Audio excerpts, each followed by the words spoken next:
What's going on, you guys? Dude, it's like 3 degrees outside. It's so crazy cold here in Michigan right now. But as you guys can tell from the thumbnail, I wanted to talk to you guys a little bit about taxes and what I do and how I prepare myself and make sure that things are getting done accordingly. But very firstly, we are going to announce that this is not a how-to video. This is strictly for entertainment purposes only. I'm not telling you guys to do this. I'm not legally bound. I'm not giving you guys legal advice. This is just 100% entertainment purposes only. Okay?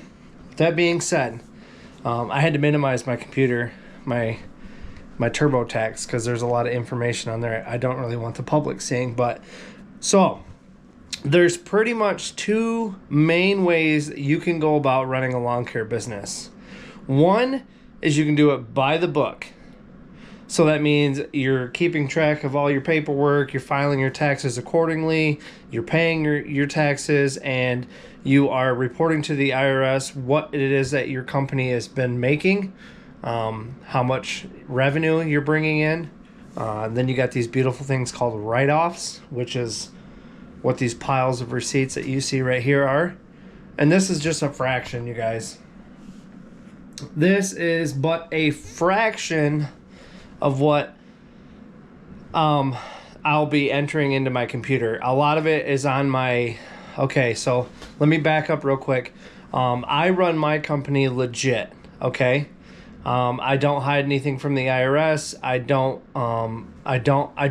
do not report my earnings. So for instance, let's say I made 120K last year. I'm not telling the IRS I only made 30 so that I don't have to pay taxes. That's not me. I'm actually trying to report as much as I possibly can because right now I'm so young in the business. I know I have plenty of write-offs. Like this stack right here is, I mean, there's got to be like $30,000 just in gas, the truck maintenance, all kinds of stuff that I can write off. So I know for a fact I'll have more to write off this year than what I actually made in total. And that's just because we bought the Billy Goat, we bought the mulch kit, we bought the trailer, we bought just a bunch of stuff for the lawn care business. And you guys have to understand that's what the IRS looks at that. Like, they're like, okay, it's a new business. They're buying new equipment. They're making more money than they did last year. So obviously there's going to be expenses and stuff like that. But I also have a work truck that's dedicated to work, and we just bought that like last year, but I think I wrote the whole thing off. But yeah, we ended up buying the mower. We had a lot of things that we bought. I bought some new Milwaukee tools. You guys seen all that? So there's a lot of expenses that I can write off. Okay, so you can go legit. You can save all your receipts. This is how I do it. I have a filing cabinet, and inside that filing cabinet, I have a folder, and it's marked lawn care business. So anytime I have big receipts, which you guys should always get paper receipts as much as humanly possible, because you never know if something can happen to your bank and then all of a sudden you lose all the receipts. And also going through bank statements can kind of be a pain, but I'm going to have to do that here in just a minute. But just to let you know how I do it, I have an actual business account. So I have my personal account, my wife and I have our joint accounts, and then there's an actual business account linked to the actual lawn care business with an EIN number. And if you guys want to know how to start one of those, it's super easy. You go online and you type in EIN number, and then something will pop up, and you'll have to go through a bunch of questions, and you'll have to enter in your LLC information or whatever. And then they'll generate an EIN number for you, like actually I think like right then and there after you pay the fee. And I have no idea how much the fee is because I bought mine forever ago. But if you want to open a business account at a bank, you need an EIN number, and that's what I did. And that was like 3-4 years ago. I can't remember exactly. I opened the business account, and I run all my stuff through my business expenses through my business debit card, which makes things so much easier. So if I need to buy mulch, if I need to buy weed spray, if I need to buy grass seed, if I need to put gas in the truck or gas in the mower, if I need to buy work shirts, you know, anything business related, if I need to buy it, I simply swipe the card. Also, if I need to pay the mower payments or, any of that stuff, if I need to transfer money to pay myself, if I need to transfer money, to my personal account, it'll all pop up. It's so nice having just a separate business account. It makes life so much easier. That way there doesn't get mixed up with all my other personal stuff. On the other hand, there is quite a few instances where I pay cash. I still receive a lot of checks from people, and I also, this is my pile of checks right here, and I also receive a lot of credit card payments. I haven't even went through all my stuff. I started going through it and I was like, oh, this is a perfect time to make a video for you guys.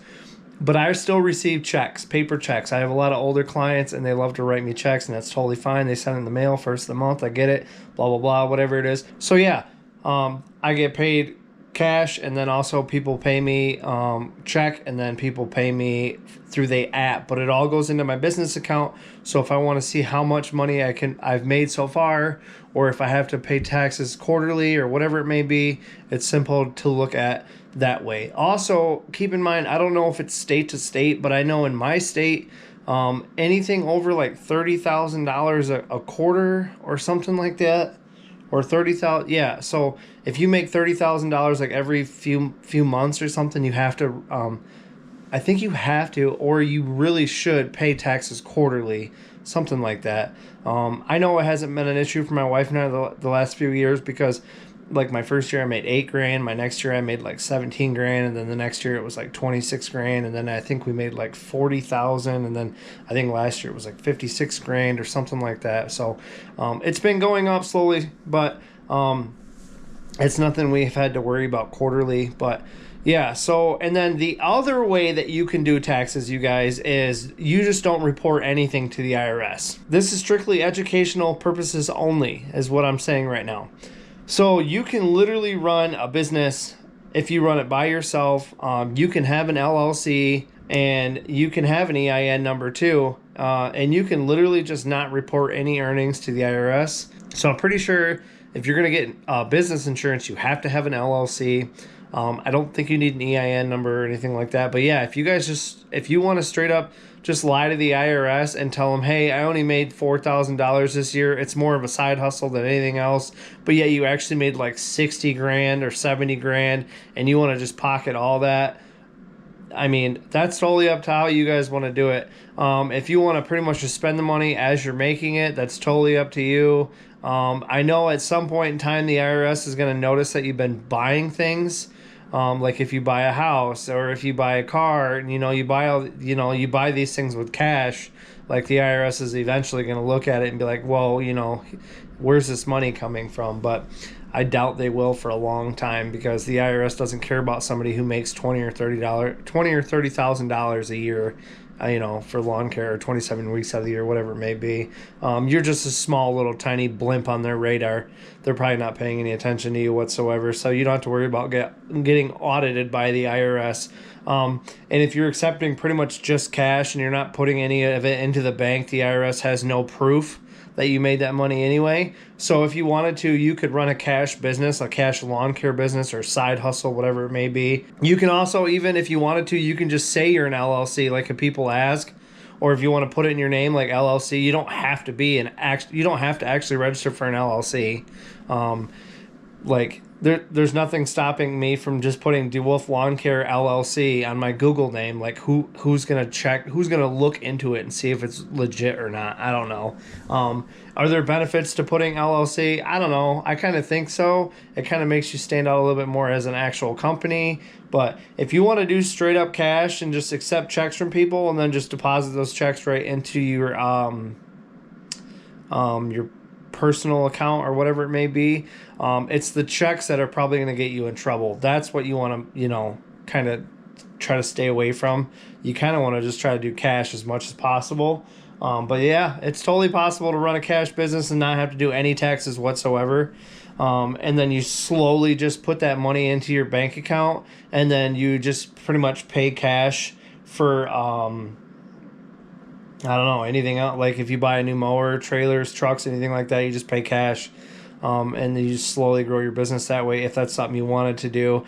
But if you want to get loans, if you want to get commercial loans, if you want to get if you want to be able to use your credit and then be able to use the business income to buy a house, to buy some property, if you want to buy some lawnmowers with credit, if you want to, you know what I mean? Like if you want to use the business income to your advantage later on in life by getting out loans and stuff like that, then you want to report to the IRS. And I think it takes at least 2 years before you can actually start using the income to your advantage. But you also yourself as the owner, they're going to look at your credit.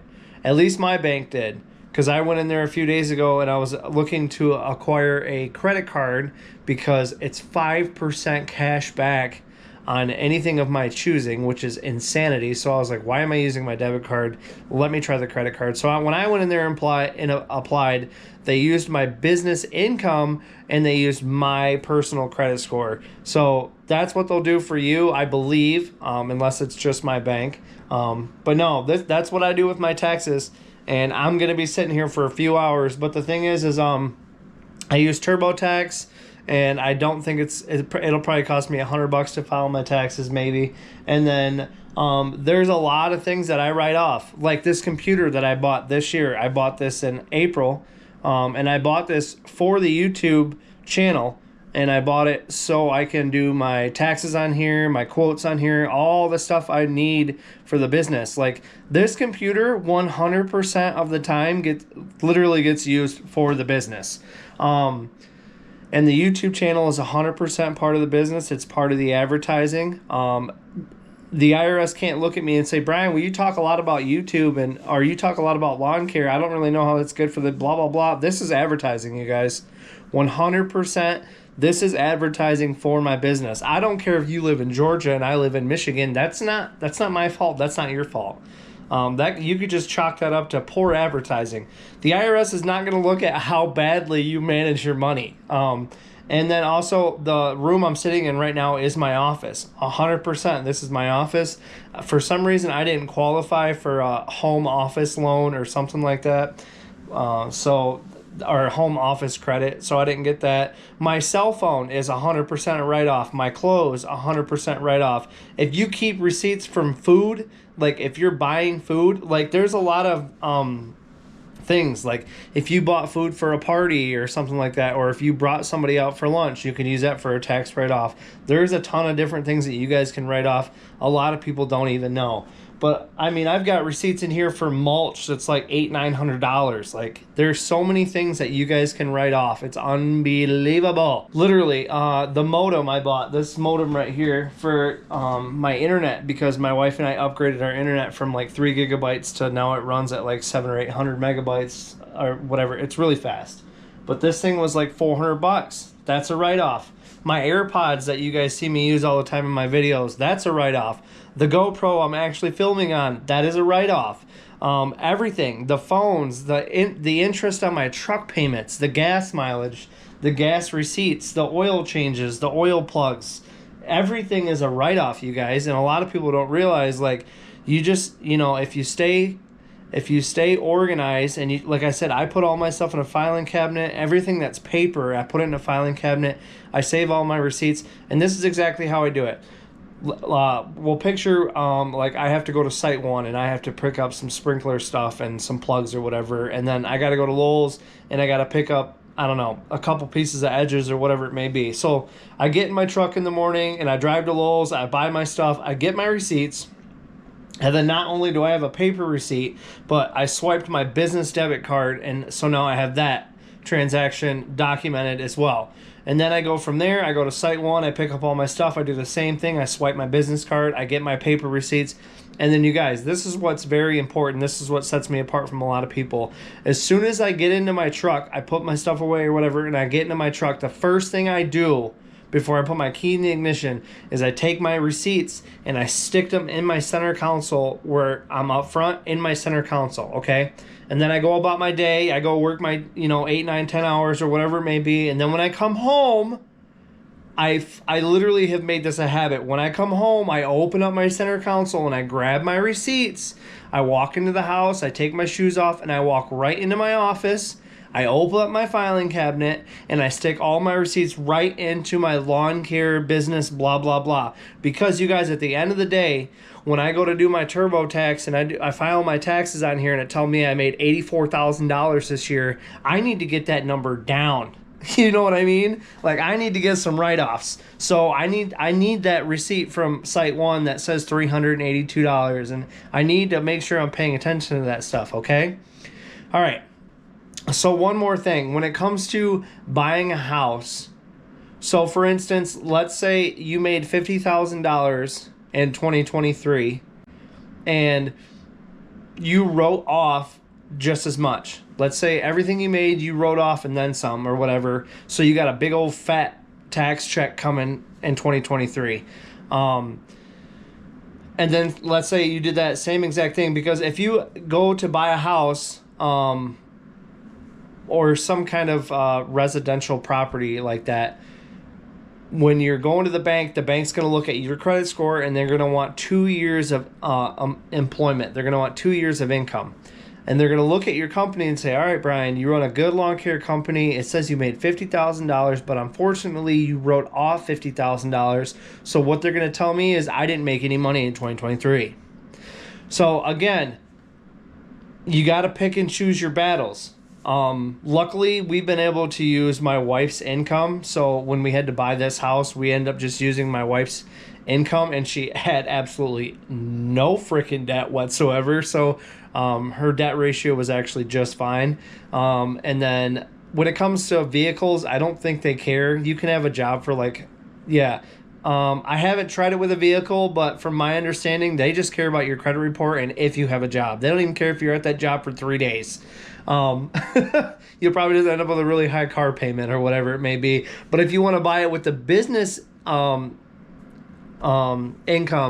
they're going to want to see how much money you made in your business. And if you told them you made $50,000 but you wrote off $50,000, I really don't think they care. They're going to look at the $50,000. The same thing goes with commercial property. But I just wanted to clarify that when it goes to buying a house, like a residential piece of property, if you write off just as much as you made, they're pretty much going to look at it like, okay, he didn't make any money. So that was a big dilemma that my wife and I had last year, and then also a big dilemma that we're coming across this year. It's like, do I want to show income? You know what I mean? Because I don't have to write all this stuff off. If I wanted to say, okay, we made $86,000 last year, but we're only going to write off like 13 grand or whatever it may be, that's up to us. The IRS doesn't give a flying fart if I write off all my gas receipts. They don't care if I write everything off. They just if they're going to audit you, they want to know, like, hey, did you write off $10,000 on your truck? Let me see it. How did you do it? Blah, blah, blah. Like, and I have all the receipts times 3. Like, I have paper receipts. I have computer documentation. I have backups on backups on backups. So the IRS ain't messing with me at all. But when it comes to buying a house, you guys got to be careful, because that's how they're going to look at it. They're going to be like, all right, you didn't make any money. I mean, technically you did, but you wrote it all off. So you just got to be careful. Like, if you want to buy a piece of property, if you want to buy a residential property or whatever in the future, and you want to use your lawn care business or power washing business, whatever business it may be, you have to be like, you got to make sure you're not writing off just as much as you're making it. You got to leave yourself some room. And then that is when you're going to be paying taxes. So if you got that $30,000 or $40,000 that you didn't, have any write-offs for, you're going to have to pay taxes on that 30 or 40 grand. Reach out to me if you got any questions. I'll do the best I can to answer them. But thank you guys so much for watching. I will see you on the next one. Peace.